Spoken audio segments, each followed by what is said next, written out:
Ikaw kapatid, madali bang magpatawad? Marami po akong napagtanungan, alam mo, iba-ibang sagot eh.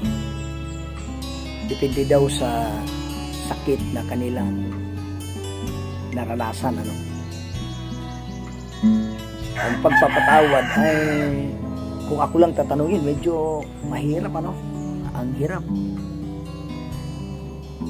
Madaling sabihin sa salita, pero sa damdamin, sa katotohanan, napakahirap.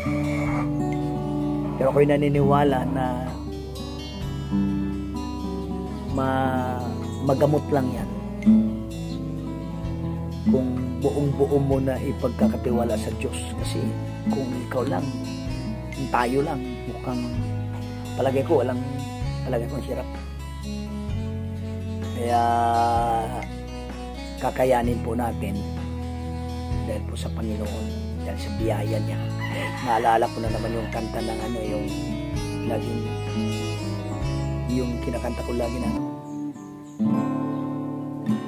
sa biyaya niya tabag, sa buhay ko'y sapat, di man karapat dapat na ako ay iligtas. Pangako niya'y di nag-iiba, di tulad ng iba. Ang Panginoo'y tapat kailan pa man. Dahil lamang sa biyaya, para sa akin, dahil lang sa biyaya ng Panginoon, kakayanin natin sa tulong niya. Kaya sabi po ng Bible, sabi po ng Bible,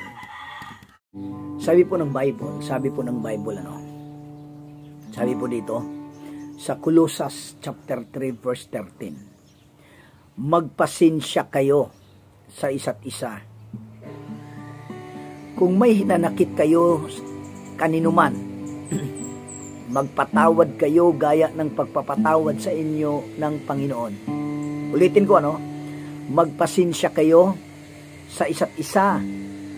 Kung may hinanakit kayo kaninuman, tandaan mo to, magpatawad kayo gaya ng pagpapatawad sa inyo ng Panginoon. So, dahil po sa Panginoon, kaya natin.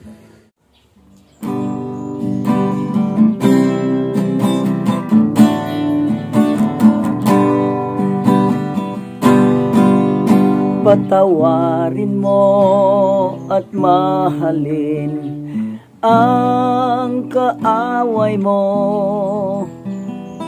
limutin anuman ang nagawa niya sa'yo,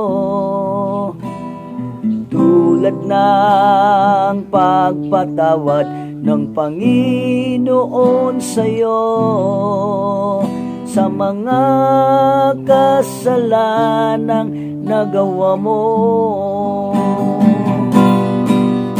Patawarin mo at mahalin ang kaaway mo, limutin anuman ang nagawa niya sa'yo, tulad ng pagpatawad ng Panginoon sa'yo sa mga kasalanang nagawa mo, sa mga kasalanang nagawa mo, sa mga kasalanang nagawa mo.